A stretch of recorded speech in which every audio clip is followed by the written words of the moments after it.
Finished moving out yet? I asked. We're just about to leave, Joseph replied. Good, you're quick. We'll move our stuff in right away too. My brother-in-law Michael and his family seemed to have it all planned. The moment we left our family home, they moved their stuff in, settling in as if they owned the place.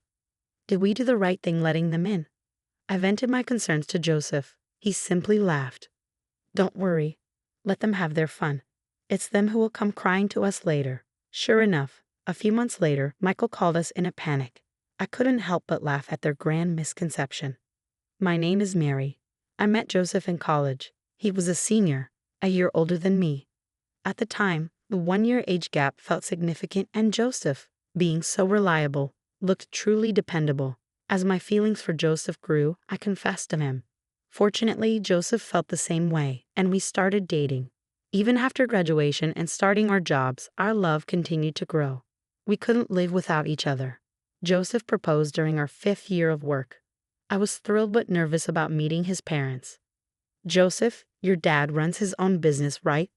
And your mom comes from a wealthy family. Will they be okay with someone like me? Joseph reassured me with a smile. You're thoughtful and most of all kind. They'll love you.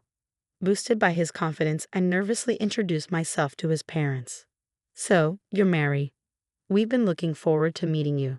You're as cute and competent as Joseph said. Has Joseph been any trouble to you? No, not at all. Joseph has been so kind to me. Just as Joseph predicted, both his dad Daniel and mom Linda welcomed me warmly. You feel like you've been our daughter forever, they said. If we ever had a daughter, she would have been just like you, they added. I sincerely shared with my in-laws that I also thought of Daniel and Linda as my own parents. After our wedding and honeymoon, Joseph and I were in a rush to find a new place as our current condo was expiring. That's when my father-in-law made us an offer. Actually, I'll be traveling overseas for a few months starting next month. It's a pretty laid-back job, so I was planning on taking my wife along for some sightseeing. Why don't you live in our house while we're away and take your time finding a new place? Really? That would be amazing for us. Struggling to find a good property, it was an offer we couldn't refuse. If you don't find a place you like, you can continue living here. I didn't miss the words of my mother-in-law, spoken with a hint of reserve. I'd be so happy if we could. Is that really okay? Are you sure you're all right with that, Mary? Living with your mother-in-law and all. I think of you, Linda, as a real mother, not just my mother-in-law. Joseph's family home is quite a mansion with multiple rooms. Although not built for 2 families, it's more than spacious, with guest restrooms and 2 bathrooms. There's only 1 kitchen, but it was easier for me to alternate cooking for 4 people with my mother-in-law than preparing meals just for the 2 of us. We had a good relationship with my in-laws, so there were only benefits to living with them. We gratefully accepted their offer and started our new life in Joseph's family home. After we moved, they hosted a housewarming party and invited all the relatives. You're the guest of honor. Just sit and enjoy, my mother-in-law told me. I found it equally enjoyable to hear stories from relatives I usually didn't get to see. You really found a considerate woman, Joseph, the relatives would say each time my mother-in-law and I exchanged smiles. Then I realized something was off. Joseph's older brother wasn't there. Joseph is the 2nd son and has an older brother named Michael, 2 years his senior. While most of the relatives showed up, Michael and his wife were noticeably absent. Daniel, where are Michael and his wife today? I asked my father-in-law. He looked a little downcast as he replied, They're fine. Don't worry about them. When I looked puzzled, my mother-in-law elaborated. Michael used to always come to these things, but ever since he married Jessica, he's been distant. I had heard from Joseph that his mom always favored the eldest son, and she seemed to greatly dislike Jessica for changing her beloved son. In the end, Michael and his wife never showed up that day. Joseph and I sent a moving and greeting letter to their home afterward. A few days later, I received a phone call from Michael. Is Joseph there? His voice was curt. Ah, Michael, Joseph is at work today. Can I take a message? You're Joseph's wife, right, Mary? Yes, it's been a while. Why are you 2 living in the family home? Huh? This is a moving notice. The new address is my parents' house, isn't it? Yeah, well, Daniel and the others recommended it, so we've been graciously living here. When I heard about your housewarming, I thought how audacious you were to use my parents' house. But I never thought you'd actually be living there. You've got some nerve. It was clear Michael didn't like that we were living at his parents' home. Phone calls aren't cutting it. I'm coming over this weekend to talk. Daniel will be away scouting for an overseas trip next weekend. I don't care about Dad. I need to talk with you and Joseph. Well, Joseph might be busy with work too. Seriously, then you'll do. And so Michael came to our home the next weekend. Mother-in-law seemed delighted to see her son after such a long time. Mom, you're here too. Of course, I've been looking forward to seeing you, Michael. I'll be heading to Dad's next week, so I'm glad we could meet. Oh yeah, I heard Dad got a job overseas. Michael said this with disinterest and glared at me. Since your eldest son is here, how about making some coffee? Oh sorry, I said as I hurried to make the coffee. Michael sneered. Just coffee, no snacks? You really don't get it. Usually you serve sweets too. Sorry, I rushed to get some snacks, but Michael stopped me. You're not planning on using store-bought snacks, are you? Get some cake from that place downtown. Remember that for next time. Mother-in-law seemed pleased with her eldest son's visit and didn't offer any help. Mary, could you go get some? Michael has always loved their cakes. It seemed mother-in-law wasn't on my side here either. All right, I said as I prepared to go shopping. Michael had another demand. For dinner, make me a hamburger steak. Use demi-glace sauce, and don't you dare buy store-made sauce. You're staying for dinner too. You got a problem with that? It's your duty as my brother's wife to entertain me. I went shopping and immediately started preparing dinner. Even though he said he wanted to talk, I had no time for conversation as I got wrapped up in Michael's whims. When dinner was finally ready and I thought we could talk, Michael dropped a bombshell. Why are there 3 plates? Because Linda will be eating too, right? If Mom's here, it's obvious she's eating. The only one who's in the way is you. In the way? Yeah, I want to have a quiet dinner with Mom. There's no seat for you. You can't be serious. After making me prepare the meal, Michael kicked me out of the house. I ended up eating alone outside, then came back when I thought the coast was clear. Shouldn't we talk now? I finally broached the subject with Michael, who nonchalantly replied, That talk is unnecessary now. What do you mean? Jessica and I have decided to live in this house. You and Joseph will have to leave. What? We've already moved in.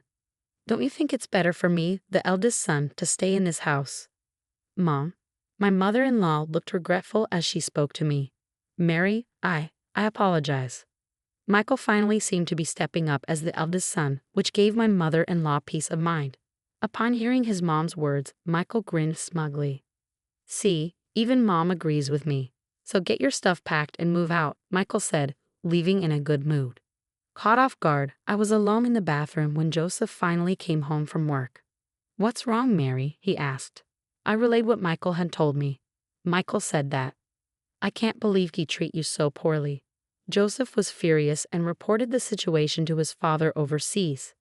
After talking to his father, Joseph said to me, I'm sorry you had to go through this. Let's move out and live on our own. Encouraged by Joseph, I started packing our belongings. Just when we were about to leave, Michael called. Are you done moving? We're about to leave. Good, you're quick. We'll be bringing our stuff over soon. As soon as we left, Michael and his family moved their belongings into the house, acting as if it were their own. Did we make the right choice? I asked Joseph, seeing Michael and Jessica do as they pleased. Don't worry about it. Let them do what they want. They'll be the ones regretting it later, Joseph reassured me. And just like Joseph said, a few months later, Michael called us in a panic. Hey, Dad and Mom just contacted me. They said they're coming home from the airport. What's going on? Isn't it obvious? Their assignment overseas is over, so they're coming back. I thought they'd be staying there for a while. I didn't hear anything about them coming back. I thought this house was handed down to us. Originally, we planned to live together once they returned. You knew that when you pushed us out to live here, didn't you? Jessica would never agree to live with them. But their belongings are still in the house, right? Where did you think they'd live once they got back? Michael got defensive. I thought they left the stuff they didn't need here. You sold it. You sold their belongings. Yeah, Jessica said we should make money off it if it's not needed. My in-laws had left behind valuable items like jewelry and watches. If they sold those, it would sum up to a lot of money. So where's the money now? It's gone. We spent it like a bonus. What happens if they find out? I guess it's only a matter of time then. Damn, what should I do? Mary, can you come over and help? Help? Why should I? Ah, so you're mom's favorite over Jessica, aren't you?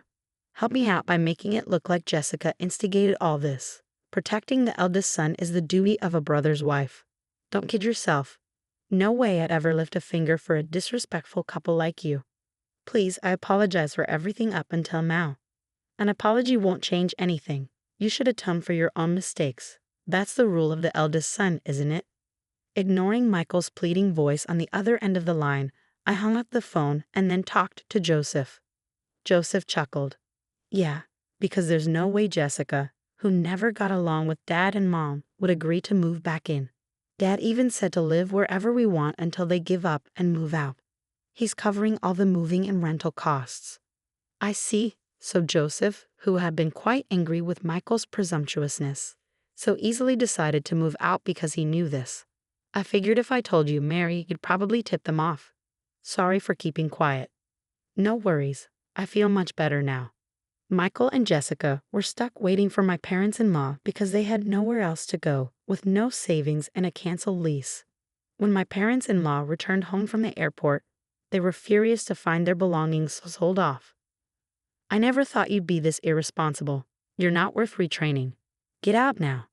Wait, I didn't think you were coming back. I thought Jessica and I could live here. Isn't Mom on my side? Even mother-in-law couldn't cover for him. Michael never intended to live with us. I was a fool to hope he'd change. My parents-in-law handed Michael and Jessica the bills for the jewelry and watches they had sold and kicked them out. We can't pay this. We have nowhere to live.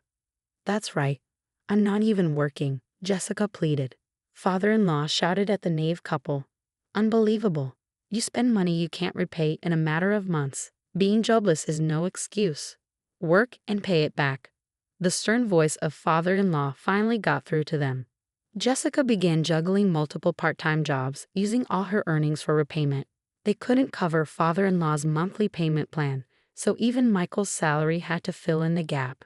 The two are now living frugally in a cheaper, smaller apartment than before. Later, mother-in-law and father-in-law came to the condo where Joseph and I live. Mary, I'm truly sorry. I got carried away thinking Michael could live with us. It's okay. It's in the past. No, it's not okay.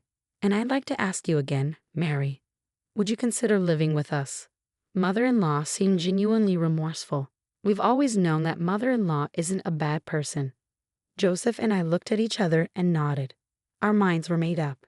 Of course, if it's okay with Daniel and Linda, we'd love to move back into that house. We all agreed to live together again as a family of 4. I feel like this incident has strengthened the bond between my in-laws and me even more.